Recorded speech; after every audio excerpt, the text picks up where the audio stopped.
So I talked about the disciples. Now we're going to talk about the United Church of Christ one time and their formation, that they may all be one. So the United Church of Christ is a product of merging denominations.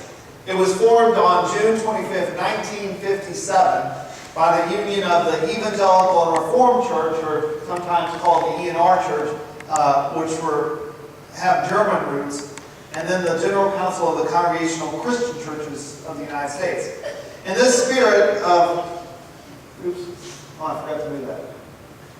In this spirit of being united and the hope of uniting, they boldly adapted the phrase as their motto, that they may all be one, which is taken from Jesus' high prayer in John chapter 17, verse 21. Now the UCC is both the youngest denomination with its merger in 1957 and the oldest, as our roots date back to the Congregationalists, those first pilgrims who made their way to America in search of religious freedom and the hope of building a new life and community. Now, let's see. The UCC has a history of mergers. Now, both the Evangelical and Reformed Church and the Congregational Christian Church were previous mergers too. So, in 1931, the Congregationalists merged with the Christian Church to form this Congregational Christian Church. And it was kind of it wasn't the Christian Church of the disciples of Christ, but they were from the same roots. And then in 1934, the Evangelical German Church merged with the Reformed German Church to form the E&R Church. Now, that slide right there basically tells it all. So, they formed the Evangelical Reformed in 1934, the Congregational Christian in 1931, and then the UCC in 1957. Now, a little history on those four groups. The Congregationalists came out of two groups in England that were basically dissatisfied with the Church of England. They sought religious freedom in America, and they settled in New England.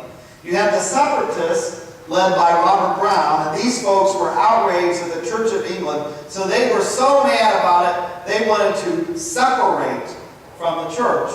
And they settled in 1620 at Plymouth. The other group was the Puritans. And Puritans, they were upset too with the Church of England, but they really wanted to reform it or purify it and work from the inside. But those Puritans, some of them ended up coming to America as well. Now, some noted accomplishments of the Congregationalists is they started Harvard College in 1636.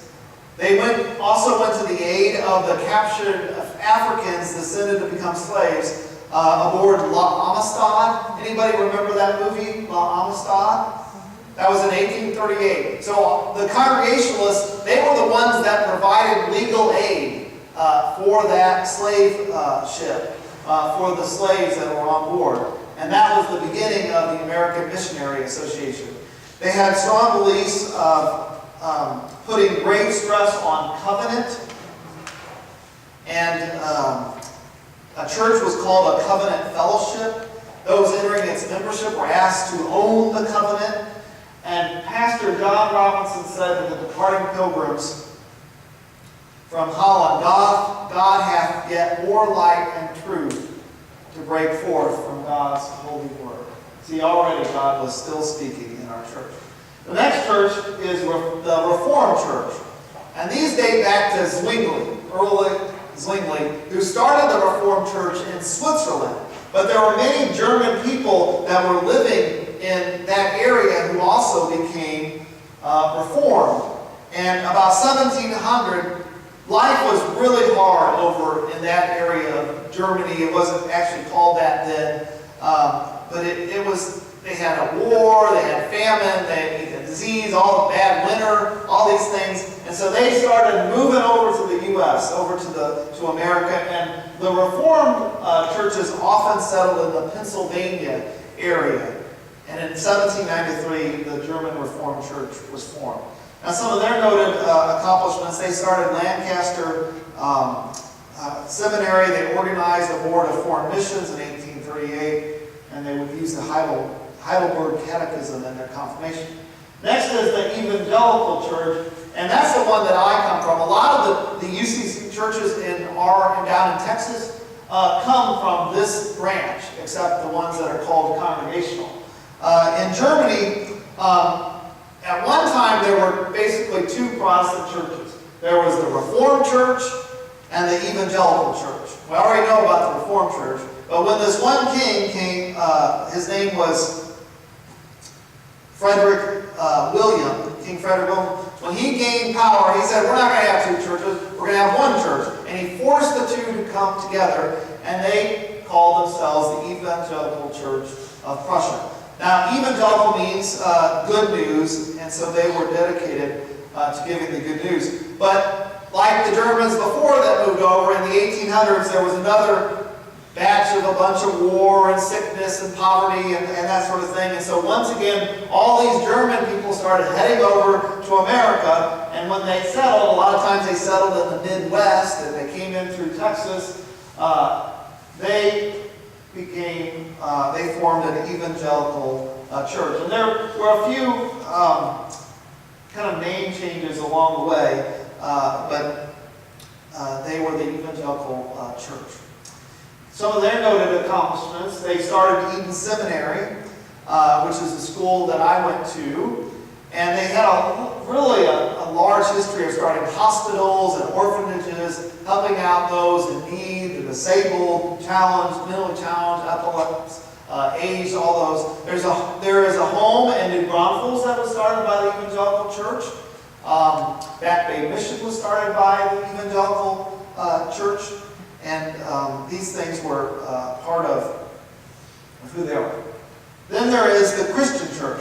Now, the Hope United already belongs to the Christian Church Disciples of Christ, but the UCC actually has some ties with the Christian movement as well. And it's part of the same story. What essentially happened was that some of those early Christian churches decided to merge and form their own Christian church apart from the others, and they eventually merged into the UCC.